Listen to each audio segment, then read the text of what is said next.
പശ്ചിമേഷ്യൻ രാഷ്ട്രീയത്തിലും ഏഷ്യൻ ഭൂഖണ്ഡത്തിന്റെ സുരക്ഷാ സമവാക്യങ്ങളിലും നിർണായക വഴിത്തിരിവായി മാറിയിരിക്കുകയാണ് പാകിസ്ഥാനും സൗദി അറേബ്യയും തുർക്കിയും ചേർന്ന് ഒപ്പുവെച്ച ചരിത്രപരമായ സംയുക്ത പ്രതിരോധ കരാർ. സൗദി അറേബ്യയിലെ പരിശുദ്ധ മക്കയിൽ വെച്ച് ഒപ്പുവെച്ച ഈ തന്ത്രപ്രധാനമായ ധാരണ മക്ക കരാർ എന്ന പേരിലാണ് അന്താരാഷ്ട്ര മാധ്യമങ്ങളിൽ അറിയപ്പെടുന്നത്. സഖ്യത്തിലെ ഏതെങ്കിലും ഒരു രാജ്യത്തിന് നേരെ വിദേശ സൈനിക ആക്രമണം ഉണ്ടായാൽ അത് 3 രാജ്യങ്ങൾക്കും എതിരെയുള്ള ആക്രമണമായി കണക്കാക്കി ഒന്നിച്ച് പ്രതിരോധിക്കുമെന്നാണ് കരാറിലെ പ്രധാന വ്യവസ്ഥ. ഈ പുതിയ ത്രിരാഷ്ട്ര സൈനിക അച്ചുതണ്ട് നിലവിൽ വന്നതോടെ പശ്ചിമേഷ്യയിലെ ശക്തി സന്തുലനം വൻതോതിൽ മാറ്റിമറിക്കപ്പെട്ടിരിക്കുകയാണ്. ആഗോളതലത്തിൽ ഈ വിഷയം വലിയ ചർച്ചയായി മാറുമ്പോൾ തങ്ങളുടെ പരമ്പരാഗത പങ്കാളിയായ സൗദി അറേബ്യയുടെയും നാറ്റോ സഖ്യകക്ഷിയായ തുർക്കിയുടെയും ഈ നീക്കത്തിൽ വാഷിംഗ്ടൺ കടുത്ത നയതന്ത്ര സമ്മർദ്ദത്തിലാണ്. ഈ അടിയന്തര ഭൗമ രാഷ്ട്രീയ മാറ്റങ്ങളുടെ പശ്ചാത്തലത്തിലാണ് US vice president JD Vance Indian പ്രധാനമന്ത്രി നരേന്ദ്രമോദിയെ ഫോണിൽ വിളിച്ച് ഉഭയകക്ഷി താൽപ്പര്യങ്ങൾ ചർച്ച ചെയ്തത്. സൗദി അറേബ്യയിൽ നടന്ന ഉച്ചകോടിയിൽ സൗദി കിരീടാവകാശി മുഹമ്മദ് ബിൻ സൽമാൻ, പാക് പ്രധാനമന്ത്രി ഷഹബാസ് ഷെരീഫ്, തുർക്കി പ്രസിഡന്റ് രജബ് തയ്യിബ് എർദോഗൻ എന്നിവരാണ് ഈ നാറ്റോ മാതൃകയിലുള്ള കരാറിൽ ഒപ്പുവെച്ചത്. 3 രാജ്യങ്ങൾക്കുമിടയിൽ സംയുക്ത സൈനിക അഭ്യാസങ്ങൾ നടത്താനും ആയുധ നിർമ്മാണം, സൈനിക സാങ്കേതിക വിദ്യ കൈമാറ്റം, രഹസ്യാന്വേഷണ വിവരങ്ങൾ പങ്കുവയ്ക്കൽ എന്നിവ വിപുലമാക്കാനും കരാർ വ്യവസ്ഥ ചെയ്യുന്നു. പശ്ചിമേഷ്യയിൽ ഇറാൻ ഇസ്രയേൽ തർക്കങ്ങളും സംഘർഷങ്ങളും രൂക്ഷമാവുകയും ചെങ്കടൽ മേഖലയിലെ കപ്പൽ ഗതാഗതത്തിന് ഭീഷണി ഉയരുകയും ചെയ്ത പശ്ചാത്തലത്തിലാണ് ഗൾഫ് രാഷ്ട്രങ്ങൾ സ്വന്തം സുരക്ഷ മുൻനിർത്തി ഇത്തരമൊരു സഖ്യത്തിലേക്ക് നീങ്ങിയത്. സുരക്ഷയ്ക്കായി പൂർണ്ണമായും അമേരിക്കയെ മാത്രം ആശ്രയിച്ചിരുന്ന മുൻകാല രീതിയിൽ നിന്ന് മാറി പ്രാദേശിക സൈനിക ശക്തികളെ കൂട്ടിയിണക്കി സ്വയം പര്യാപ്ത പ്രതിരോധ വ്യൂഹം തീർക്കാനാണ് സൗദി ശ്രമിക്കുന്നത്.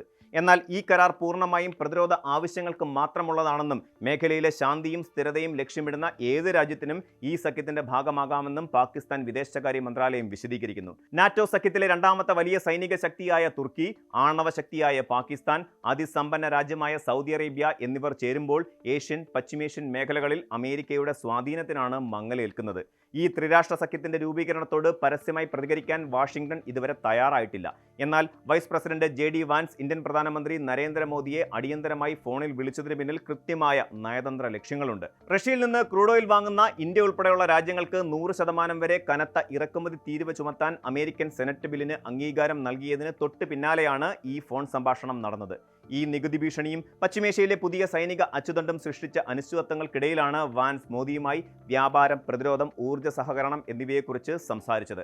റഷ്യൻ എണ്ണ ഇറക്കുമതിയിലെ തർക്കങ്ങൾ നിലനിൽക്കുമ്പോഴും പശ്ചിമേഷ്യയിൽ പുതിയ ശാക്തിക ചേരികൾ ഉയർന്നു വരുമ്പോൾ ഇന്ത്യയുമായുള്ള ബന്ധം തകരാതെ കാത്തുസൂക്ഷിക്കേണ്ടത് അമേരിക്കയുടെ ആവശ്യമാണ്. സൗദി അറേബ്യയുമായി അടുത്ത സാമ്പത്തിക നയതന്ത്ര ബന്ധം പുലർത്തുന്ന ഇന്ത്യക്ക് സൗദി പാകിസ്ഥാനുമായും തുർക്കിയുമായും പരസ്യ സൈനിക സഖ്യത്തിലായത് വലിയൊരു നയതന്ത്ര വെല്ലുവിളിയാണ്. മുൻപ് പാകിസ്ഥാനും സൗദിയും തമ്മിൽ മാത്രമായിരുന്ന സൈനിക ധാരണകളിലേക്ക് അന്താരാഷ്ട്ര വേദികളിൽ കാശ്മീർ വിഷയത്തിലടക്കം ഇന്ത്യക്കെതിരെ നിരന്തരം നിലപാടെടുക്കുന്ന തുർക്കി കൂടി പങ്കാളിയായതാണ് ഇന്ത്യയെ ആശങ്കപ്പെടുത്തുന്നത്.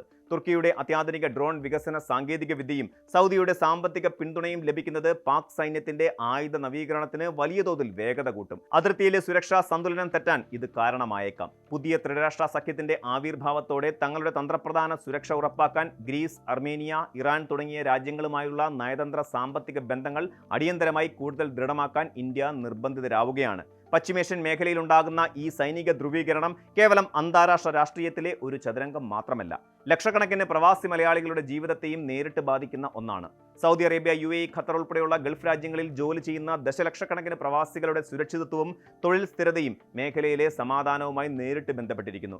മേഖലയിൽ പുതിയ സൈനിക ചേരികൾ രൂപപ്പെടുകയും യുദ്ധാന്തരീക്ഷം കനക്കുകയും ചെയ്താൽ അത് വ്യോമ ഗതാഗതത്തെയും എണ്ണ ഉൽപ്പാദനത്തെയും അന്താരാഷ്ട്ര വ്യാപാരത്തെയും പ്രതികൂലമായി ബാധിക്കും.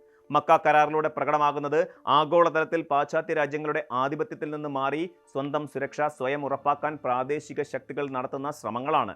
അമേരിക്കയെ മാത്രം ആശ്രയിച്ച് നിലനിൽക്കുന്നത് തങ്ങളുടെ പശ്ചിമേഷ്യൻ നയങ്ങൾക്ക് ദോഷകരമാണെന്ന തിരിച്ചറിവാണ് ഗൾഫ് രാഷ്ട്രങ്ങളെയും തുർക്കിയെയും ഇത്തരമൊരു തീരുമാനത്തിലേക്ക് നയിച്ചത്. റഷ്യൻ എണ്ണ ഇറക്കുമതിയുടെ പേരിൽ അമേരിക്ക ഇന്ത്യക്ക് മേൽ ഏർപ്പെടുത്താൻ ശ്രമിക്കുന്ന ഉപരോധ ഭീഷണികളും പശ്ചിമേഷ്യയിലെ പുതിയ സൈനിക അച്ചുതണ്ടും ഭാരതത്തെ സംബന്ധിച്ചിടത്തോളം വലിയൊരു നയതന്ത്ര പരീക്ഷണം തന്നെയാണ്. എന്നാൽ സൗദി അറേബ്യയുമായുള്ള ഇന്ത്യയുടെ വമ്പൻ സാമ്പത്തിക ഇടപാടുകളും ഊർജ്ജ വ്യാപാരവും കാരണം ഈ സൈനിക കരാർ ഇന്ത്യയുമായുള്ള സൗദിയുടെ ഉഭയകക്ഷി സാമ്പത്തിക ബന്ധത്തെ ഉടനടി പ്രതികൂലമായി ബാധിക്കില്ലെന്നും കരുതപ്പെടുന്നുണ്ട്. എങ്കിലും പശ്ചിമേഷ്യയിൽ രൂപപ്പെടുന്ന പുതിയ രാഷ്ട്രീയ കൊടുങ്കാറ്റിന്റെ നിഴലിൽ പ്രവാസി ക്ഷേമവും അതിർത്തി സുരക്ഷയും ഒരുപോലെ സംരക്ഷിച്ചുകൊണ്ട് വേണം ഇന്ത്യക്ക് ഇനി മുന്നോട്ട് പോകാൻ. വരും ദിവസങ്ങളിൽ വാഷിംഗ്ടണും ഡൽഹിയും റിയാദും എടുക്കുന്ന നയതന്ത്ര തീരുമാനങ്ങൾ ഏഷ്യയുടെ ഭാവി രാഷ്ട്രീയ ചിത്രത്തെ പുനർനിർവചിക്കുന്നവയായിരിക്കും. കൂടുതൽ വാർത്തകൾക്ക് News 18 Keralam YouTube channel subscribe ചെയ്യുക.